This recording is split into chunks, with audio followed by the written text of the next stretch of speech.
네, 반갑습니다. 황만근은 이렇게 말했다. 오늘 2차 시 수업 시작하겠습니다.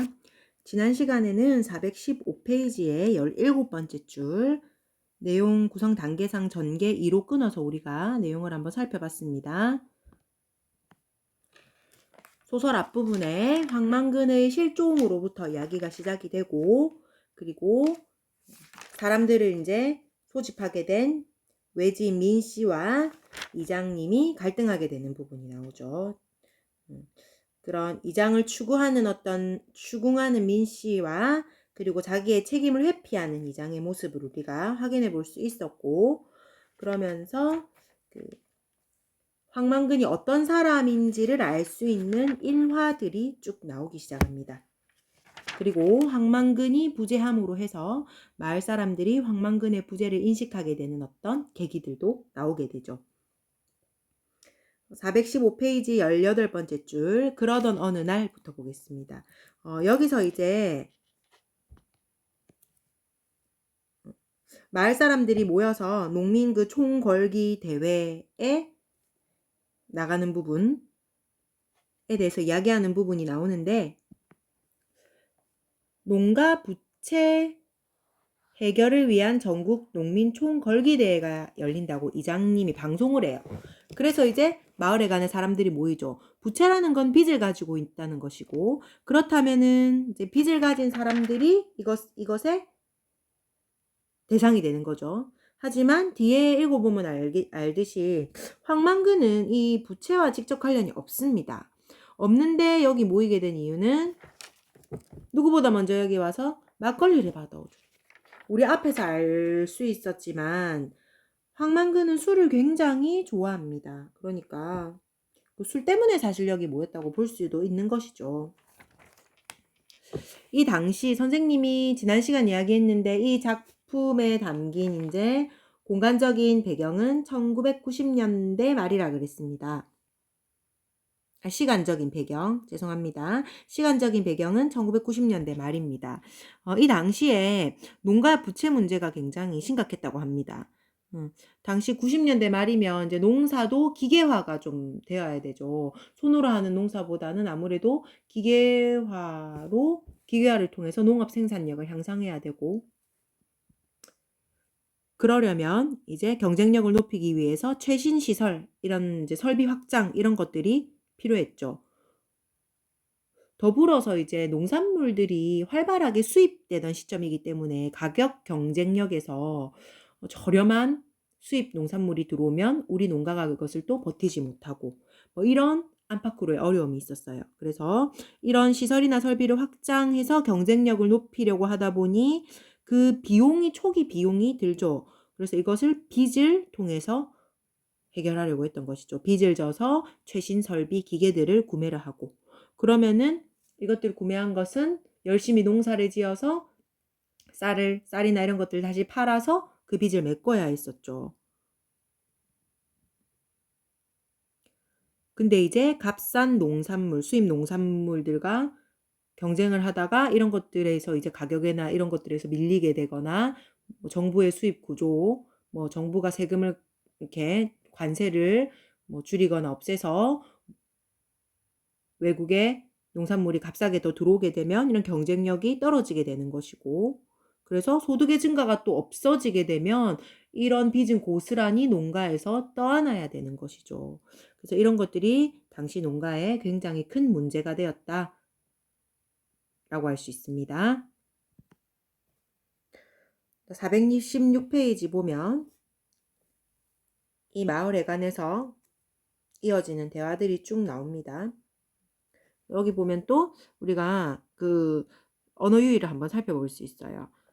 11번째 줄, 여기 언어 유희가 드러나네요. 어디 언어 유희를 확인할 수 있나요?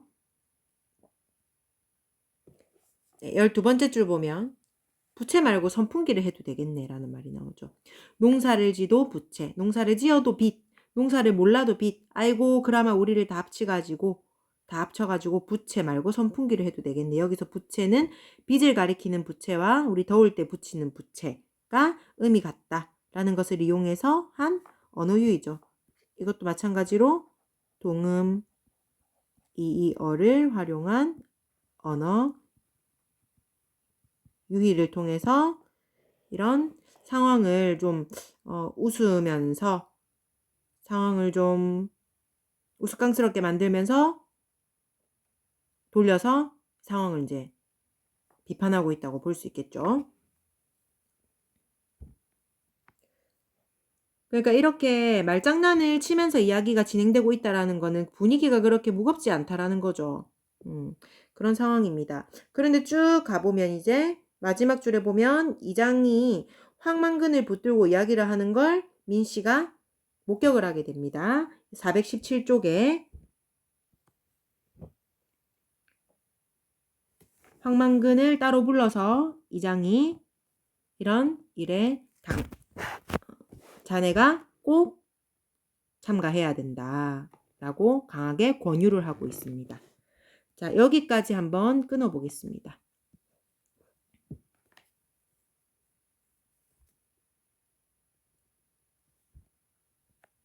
여기까지 끊어서 황만근에게 위기 구성 단계상 위기로 정리해서 점점점 이제 갈등이 높아지는 거죠. 사건에서 황만근에게 이것을 권유합니다. 뭘 권유합니까? 궐기대회, 농민 궐기대회 참가를 따로 불러서 권하죠. 강하게 권하는 이장. 그러니까 이렇게 경운기를 끌고 가야 되는 게 굉장히 위험하고 부담이 되는 일이라는 걸 알고 이런 일에 또 황만근을 앞세우려고 하는 것이죠. 다른 사람들이 이렇게 잘 참가를 안 할 것임을 예상을 하고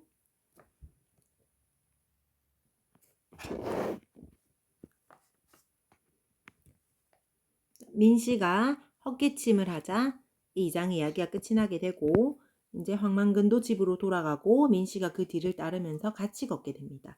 그렇게 같이 걷게 되면서 어떤 황만근이 가진 농사에 대한 어떤 자기만의 소신을 민씨가 듣게 되는 것이죠. 민씨는 황만근에 대해서 사실 잘 알지 못하죠.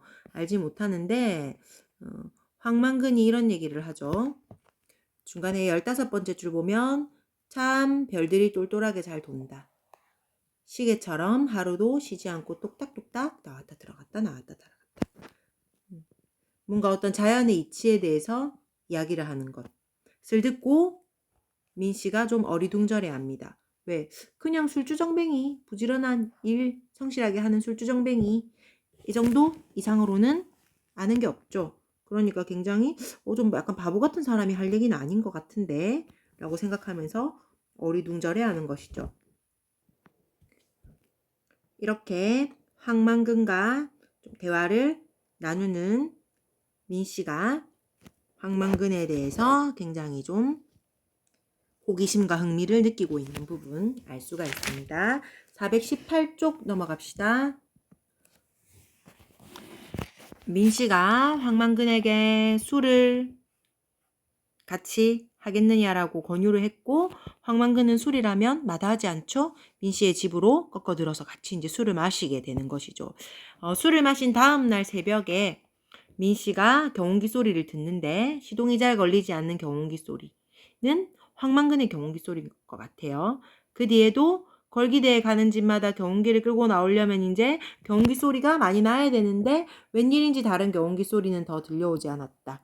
황만근만 경운기를 끌고 갔음을 암시할 수 있습니다. 마을 사람들 정말 너무하다 그죠? 그래서 그것을 우리가 확인해 볼 수 있고 전날 밤 분명 꿈은 아니었다. 민씨는 황만근의 말을 이렇게 들었다. 라는 건 황만근은 이렇게 말했다라는 작품 제목과 연결이 됩니다. 이 뒤의 내용은 민씨가 황만근에게서 들은 말이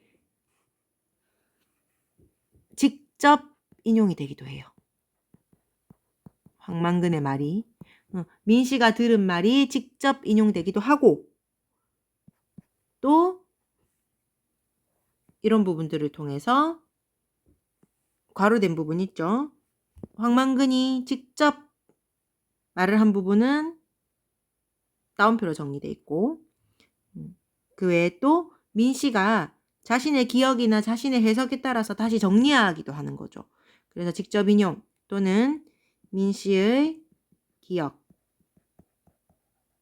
해석에 따라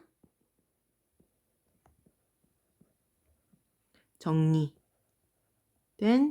부분 이렇게 나누어서 정리가 되고 있습니다.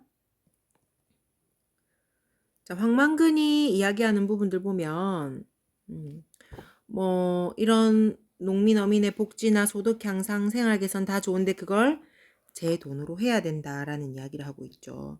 그러니까 빚을 이용해서 과도하게 이렇게 시설을 투자한다든지 뭔가를 이루어내려고 하는 것은 안 된다라는 이야기를 하죠. 기계와 영농, 아까 선생님이 얘기했던 부분이죠. 기계를 활용해서 최신식 설비를 활용해서 농사에 투자를 하는 것이죠. 이렇게 돼서 좀 더 농업 생산성을 높여보려고 하는 것인데 여러 가지 기계들만 무리하게 다 구매를 한 거죠. 이것이 다 빚이라는 거죠. 그러면 결국에는 그 빚을 갚는다고 정신이 없는데 그 빚을 또 갚아지느냐? 안 갚아지니까 농가마다 부채가 생기고 그것을 탕감해달라고 걸기대회를 하게 되는 것입니다. 이런 말이 나와 있죠. 1년에 이항기를 한 번 쓰는데 이항기는 모를 심는 기계. 그러면 모는 1년에 한 번 심잖아요. 근데 그게 1년 내내 안 돌아가니까 돈이 비싸니까 돌려가면서 다른 집에 빌려줘가며 쓰면 돼. 소를 그렇게 썼던 것처럼 옛날에. 근데 지금은 그렇게 하지 않아요. 그러니까 서로 도와가면서 농사를 짓지 않는다. 우리 서로 도와간다라는 걸 뭐라고 해요? 상부, 상조. 상부, 상조하지 않는 농촌의 현실을 이야기하고 있는 거죠. 이제 이런 기계값들이 전부 쌀값에 얹어져야 돼요. 쌀값을 받아야 이것들을 탕감할 수 있는 거죠. 그런데 여기 보면 사실로는 수매야만 먹고 살기 간당간당한 돈을 준다. 이런 말이 나와요. 수매는 거둬 사들이는 건데 그러니까 정부에서 이런 쌀을 굉장히 저렴하게 저가로 일괄적으로 사들이고 그러면 이 돈으로는 기계값을 갚을 수 없고 그 대신 농사 짓는 사람들에게 빚을 내주는 거죠. 자금을 내준다고. 근데 이렇게 되는 것이 과연 옳은 것일까요? 여러분이 들어봐도 정말 이상하죠? 빚을 지게 만드는 이런 현실. 이런 현실을 황만근이 꿰뚫고 있는 것이죠. 다음 페이지 보겠습니다. 그러면서 이런 빚을 내주는 융자라고 하죠. 그 융자를 쉽게 내주는 그래서 농촌 문제를 해결하려고 했던 정부의 정책을 비판하는 황만근의 이야기를 알 수가 있습니다. 황만근이 이렇게 이야기를 한 것입니다. 나는 왜 빚을 안 졌느냐고 아무도 나한테 빚 안 준다고 하니까 나 바보라고 아무도 그런 얘기 안 했어. 그래서 나는 내가 짓고 싶은 대로 성실하게 농사 지으면서 안 망하고 100년을 살 거다라고 이야기를 합니다. 그래서 이 부분에까지 내용을 한번 끊어보겠습니다. 여기까지 작품 구성 단계상 절정이고 절정에서는 황만근이 이 민씨에게 자신의 농사의 소신을 밝히는 부분이죠. 이것이 바로 황만근이 사라지기 전날 밤입니다. 사라지기 전날 밤 황만근이 민씨에게 밝힌 농사에 대한 소신으로 정리를 해보겠습니다. 작품 제목하고 연결이 되죠. 이렇게 보니까 황만근 어떤 사람인 것 같아요. 굳은 일을 도맡아 하고 이타적이고 성실하고 또 이런 것들을 넘어서서 농촌의 어떤 부채, 빚 이런 것들에 대해서 굉장히 비판적인 인식을 가진 사람이죠. 농가는 빚을 져서는 안 된다. 성실하게 자력으로 일어서야 된다. 이런 얘기들을 하고 있습니다. 자, 이제 작품의 결말입니다. 일주일 뒤에 황만근은 돌아왔다. 그의 아들이 그를 안고 돌아왔다. 한 항아리밖에 안 되는 그의 뼈를 담고 돌아왔다. 경운기도 돌아왔다. 수레는 떼어내고 머리 부분만 트럭에 실려 돌아왔다. 황만근 아니면 그 누구도 작동시킬 수 없는 그 머리가 바보처럼 주인을 태우지 않고 돌아왔다. 그 이야기의 발단이 되었던 황만근 실종 사건의 전말이 드러나는 부분입니다. 황만근이 죽었다라는 사실을 알 수가 있습니다. 근데 황만근이 죽었다라는 사실이 굉장히 좀 엄숙하게 드러나죠. 문장의 표현상의 특징이 보이네요. 황만근이 돌아왔다. 아들이 그를 안고 돌아왔다. 한 항아리밖에 안 되는 그의 뼈를 담고 돌아왔다. 그 다음 경운기가 돌아왔다. 경운기는 이렇게 실려 돌아왔고 이렇게 하고 돌아왔다. 문장의 강도가 점점 세지죠. 문장이 길어지고 점점 세지고 문장을 수식하는 앞에 표현들이 점점 세지고 길어지고 강해지고 있어요. 이런 표현법을 뭐라고 할까요? 점층이라고 하죠. 우리 시에서 이런 얘기 많이 하는데 점층적인 문장이 사용됐네요. 점층적인 문장을 사용함으로써 어떤 효과를 드리고 있느냐. 황만근의 어떤 죽음을 더욱더 분명하고 엄숙하게 드러내는 것이죠. 황만근의 죽음을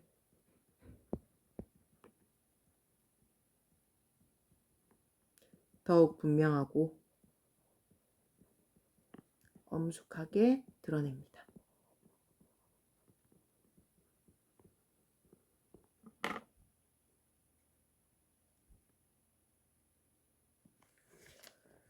이 황만근의 죽음 이후에 이 뒤에 남은 부분은 이 서술자가 황만근의 일생을 정리해서 평가하는 부분으로 이루어지고 있는데 묘비명의 양식을 차용하고 있습니다. 묘비명은 그 죽은 사람의 묘비 있죠. 묘비에 그 사람의 이름이라든지 그 경력, 일생 이런 것들을 상징하는 말을 쓰는 것이 묘비명이죠. 그래서 황만근 시작하는 이 부분부터 서술자가 전통적인 묘비명의 양식을 차용하고 있다. 묘비명의 양식을 차용해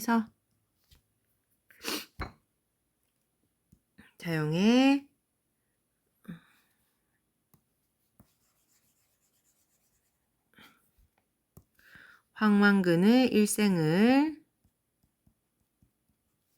총정리하고 있다.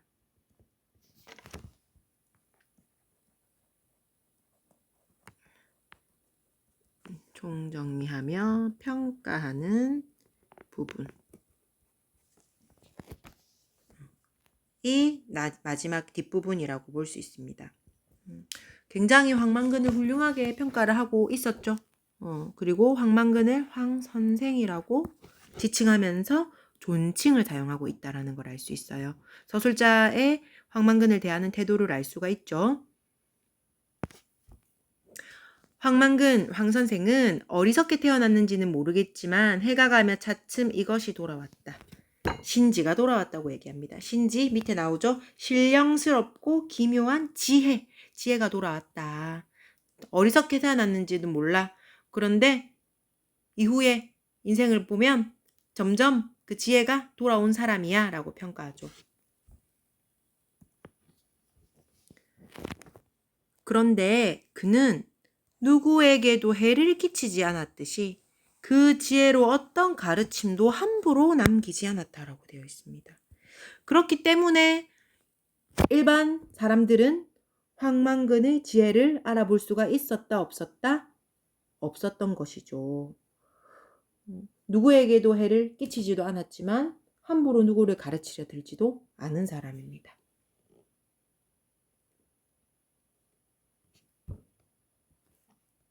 또한 그는 굉장히 부지런하고 근면했던 사람. 그죠?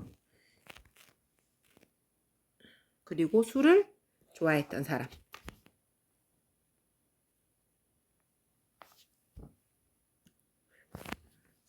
뭐 이런 것들도 있죠. 부지런하고 근면했고 또 중요한 부분 효자였죠.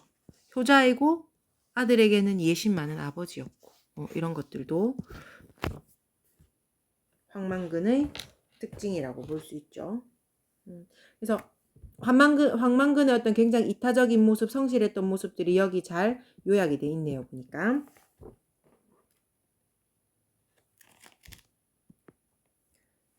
또 420쪽으로 넘어가면 우리 지난 시간에 확인했던 부분 나오죠. 선생이 마시는 막걸리는 밥이면서 사직의 신에게 바치는 헌주였다. 그리고 힘의 근원이고 낙천의 뼈였다 라고 나오죠.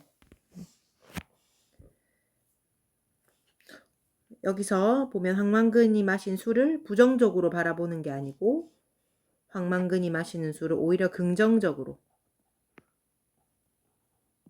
재해석한다라는 것으로 우리가 알 수 있습니다. 황만근의 술을 굉장히 긍정적으로 해석한다라는 부분을 알 수가 있고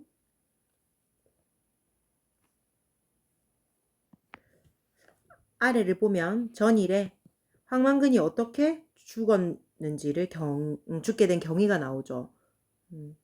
경운기를 끌고 갔지만 아무도 없었고 굉장히 추웠고 그런 악조건 속에서도 약속을 지키려고 나갔던 황만근이 나오고 날씨가 굉장히 좋지 않아서 이렇게 경운기를 운행하는 것이 쉽지 않았다라는 내용이 나오고 몇 번이나 사고를 당할 뻔했다 이런 내용이 나오죠. 그리고 날이 어두워지면서 경운기가 논으로 떨어졌죠. 수레가 부서지고. 그러면 결국 그 경운기로 운전을 해서 집으로 돌아올 수가 없습니다. 그래서 어떻게 했죠? 황만근이 경운기에 실려있는 땅의 젖에 취하여 이게 무엇일까? 우리 경운기에 싣고 다녔던 것 무엇입니까? 막걸리 한 말. 늘 막걸리를 싣고 다녔잖아요. 황만근이 경운기 짐칸에 실었던 그 막걸리 한 말의 술에 취하여 경운기 옆에서 경운기를 지켰다라는 거예요. 그러면 황만근이 이 추운 날씨에 술에 취해서 우리 황만근 술 취하면 어떻겠어요? 아무 데서나 누워 잤잖아요. 그래서 굉장히 그 안위가 염려되기도 했다 하는 게 앞부분 나왔었잖아요. 그러니까 이 추운 곳에서 술 마시고 이렇게 잠이 들어가지고 길에서 얼어 죽었다라는 걸 알 수가 있네. 체온이 떨어져서. 추위와 졸음으로부터 선생을 지켜주지 못했다. 그죠? 경기 옆에서 밤새우다가 체온이 떨어져서 숨졌다라는 걸 알 수가 있습니다.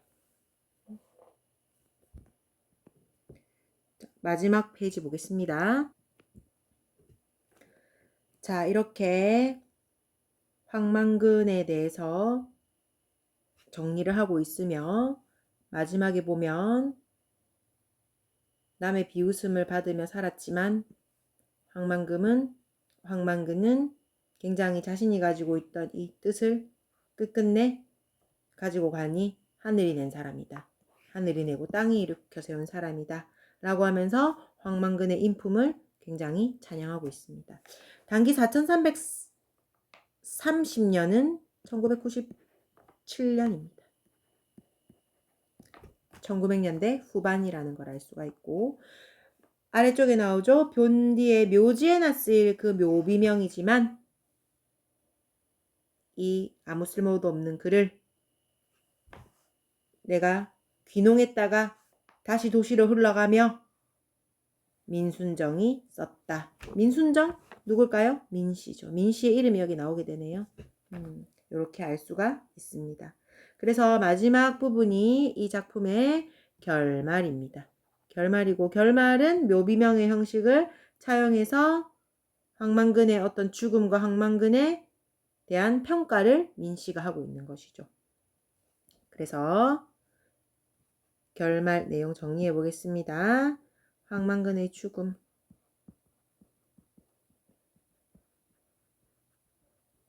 과 황만근에 대한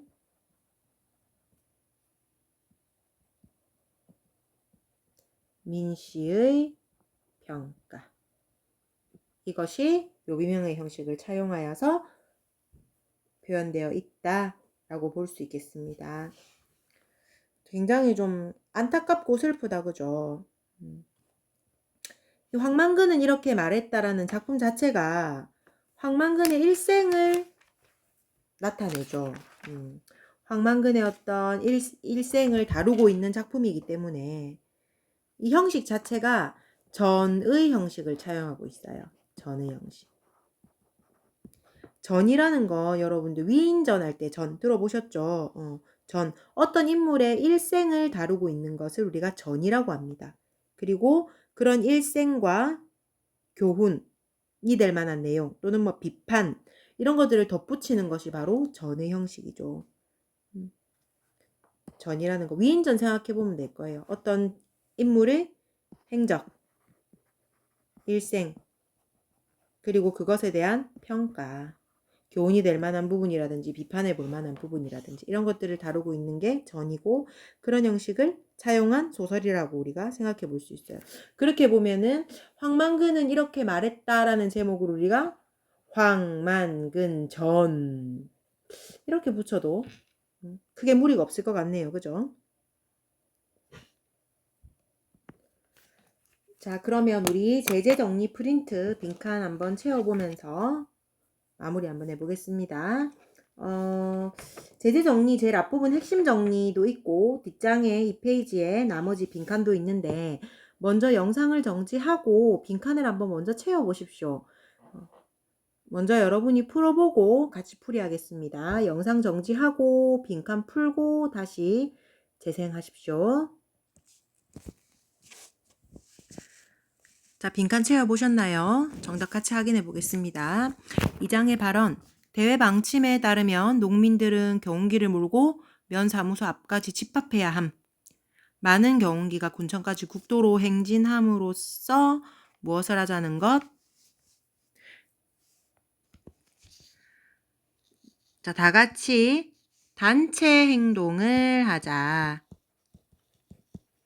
것이 어떤 뜻이었고, 근데 결과적으로 경운기를 몰고 나간 것은 황만근 뿐이었습니다. 다음, 민씨에 의해 타자화된 황만근입니다. 타자화라고 하는 것은 다른 사람의 인격이 나에 의해서 인식의 대상이 되는 것을 말해요. 그러니까 황만근의 어떤 인격이 민씨에 의해서 인식의 대상이 되었다라는 것이죠. 더 쉽게 말하면 동네 사람들은 황만근의 어떤 인격 이런 것을 중요하게 생각하지도 않고 관심도 없었을 거예요. 황만근을 그냥 약간 모자란 반쪽짜리 인물로 생각했죠. 근데 이 민씨라는 외부인을 통해서 황만근의 인격이 어떤 일정한 의미를 가진 인식할 수 있는 대상으로 우리에게 보여지는 것이죠. 그것을 타자화라고 합니다. 민씨는 외부인으로서 이장이나 마을 사람들과는 달리 어떤 객관적인 입장에서 황만근의 삶을 타자화해서 전달할 수 있다. 객관적 또는 뭐 이렇게도 가능해요. 중도적인 입장, 중립적인 입장이죠. 황만근의 상황과 이장 마을 사람들과 달리 방침을 따르는 황만근의 행동은 민씨에 의해 뭐 되고 있다? 타자화되고 있는 거죠. 인식할 수 있는 대상이 되어서 일정한 의미를 가지고 있는 인식의 대상으로 우리가 느낄 수 있게 되면서 삶을 되돌아보고 농촌 현실과 세태를 이것을 통해 비판해 볼 수 있다라는 것이죠.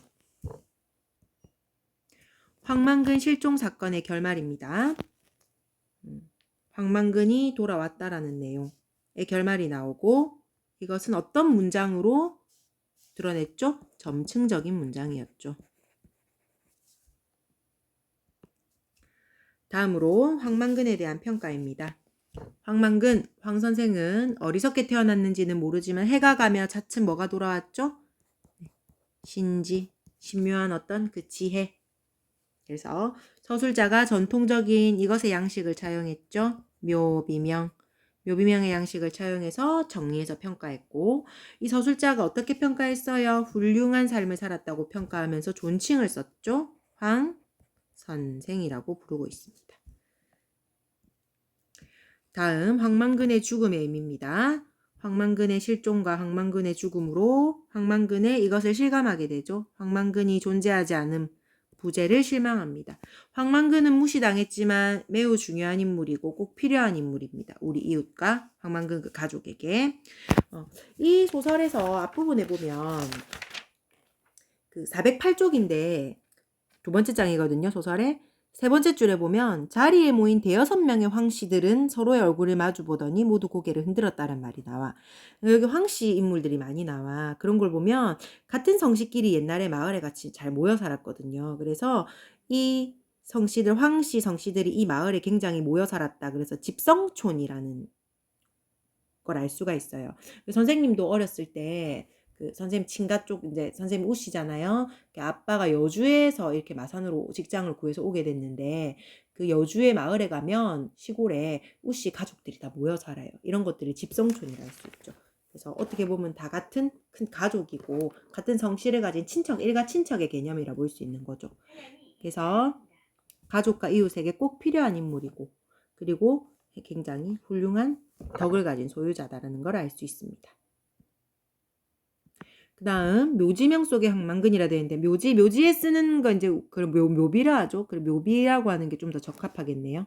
묘비명 속 황만근은 어리석게 태어났으나 후년에는 누구보다도 지혜로웠다라고 요약돼 있었고 또 그런 황만근이 그 누구에게도 해를 끼치지 않았고 함부로 그것을 가르치려 들지도 않았던 사람이다 라는 내용 이어져 있죠. 그걸 쓰면 될 것 같고 부지런하고 근면했고 어려움을 나누고 공을 남에게 돌렸다 라는 말이 나오고 또 어떤 게 있었어요. 뭐 술을 좋아했던 사람이다 뭐 이렇게 쓸 수도 있는데 그것은 이제 황만근의 인품과는 좀 거리가 머니까 그거는 빼고 그것은 어떤 황만근의 결함 죽음과 관련이 있었으니까 또 어떤 인품이 있었어요. 어머니를 극진하게 모셨던 효자 내용이 있었고 자식에게 굉장히 예심이 깊었던 그런 아버지였다라는 내용, 가족에게 대한 어떤 배려 이런 것들 넣으면 될 것 같아요. 그래서 마지막에 정리하기로는 이것이 내고 이것이 일으켜 세웠다. 무엇이었죠? 하늘이 내고 땅이 일으켜 세운 사람이다 라고 정리가 되어 있었습니다. 자, 마지막 정리 한번 해볼까요? 글에 나타난 사회문화적 가치. 자, 시대 상황. 자, 우리 사회문화적 가치면 우리 학습활동하고도 직결되죠. 이 작품 속의 어떤 배경 그리고 등장인물을 통해서 우리가 확인해 볼 수 있는 사회문화적 가치입니다. 작품 속 시대 상황은 농가의 부채 문제가 심각해서 농민 총걸기 대회로 이어졌다. 황만근의 인물됨. 농사꾼은 무엇을 지면 안 된다? 빚, 부채를 지면 안 된다는 소신을 가졌죠. 이를 통해서 우리가 살펴볼 수 있는 시대와 그 등장인물을 통해 살펴볼 수 있는 사회문화적 가치. 어떤 가치죠?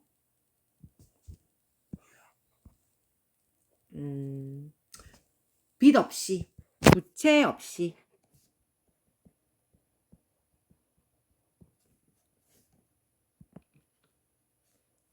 어떻게? 성실한 노동으로 스스로 일어서야 된다. 글자 좀 이상하네요. 성실한 노동으로 자립하는 어떤 삶의 가치. 이런 것들이 굉장히 중요하다라는 걸 알 수가 있고 농가의 부채가 이런 굉장히 중요한 문제로 대두되죠. 그리고 어떤 황만근의 어떤 인물됨을 본다면 이타적인 삶. 나보다는 남을 더 중요하게 생각하는 그런 삶의 자세가 중요하다. 그리고 뭐 비슷한 내용이지만 공동체에 대한 봉사 이런 것들 비슷한 내용인데 이런 것들이 이 작품 속에 나타난 사회문화적 가치라고 볼 수 있겠네요. 자, 그럼 앞으로 돌아가서 핵심 정리해 보겠습니다. 자, 핵심 정리. 갈래는 단편 소설이고 농촌을 배경으로 하는 농촌 소설입니다. 성격은 풍자적이고 향토적이고 비극적이죠. 제재는 농사꾼 황만근의 삶입니다. 주제는 이제 두 가지로 크게 살펴볼 수 있겠는데 우리 조금 전에 작품 속에 나타난 사회문화적 가치를 크게 이제 빚 없이 성실하게 노동을 통해서 스스로 일어나야 되는 게 중요하다라는 내용. 그러니까 농가 부채와 관련된 그런 비판적인 측면 하나랑 그 다음에 황만근의 어떤 인물됨을 통해서 어떻게 살아가는지가 중요하다. 요거 두 가지로 크게 나눠볼 수 있거든요. 그래서 이 주제 2번을 보면 이걸로 얼룩진 농촌현실이에요. 뭘로 얼룩진 농촌현실일까요? 빚이죠. 부채로 얼룩진 농촌현실. 그리고 각박한 인심에 대한 비판. 그리고 요거 첫 번째는 황만근의 어떤 인물 댐댐이와 관련된 걸 주제로 쓰면 될 것 같아요. 그래서 주제는 어떤 황만근의 덕성, 인간 댐댐이, 덕성과 이타적인 삶, 봉사하는 삶. 이것이 이 작품의 주제가 된다고 볼 수 있습니다. 배경은 90년대 말이고 이 신대리라는 배경이 나오는데 경상도 사투리를 쓰는 걸 보고 알 수 있어요. 그 다음에 특징 볼게요.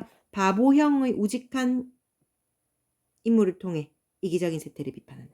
바보형이라는 건 형님이라는 뜻이 아니고 바보라는 그 형태. 바보라는 유형. 바보라는 유형의 우직한 인물을 통해 이기적인 어떤 세상의 모습, 세태를 비판합니다. 그리고 어떤 형식의 글을 덧붙였죠? 뒤에 묘비명이죠. 묘비명식을 덧붙여서 황만근의 삶을 평가했습니다. 그리고 이것을 사용해서 향토성. 이거 이제 날개 문제에도 나옵니다, 여러분. 날개 문제 확인하셨죠? 향토성, 사투리죠. 방언, 사투리를 사용해서 향토성을 부각시키고 인물의 언행을 통해서 해악성을 드러낸다.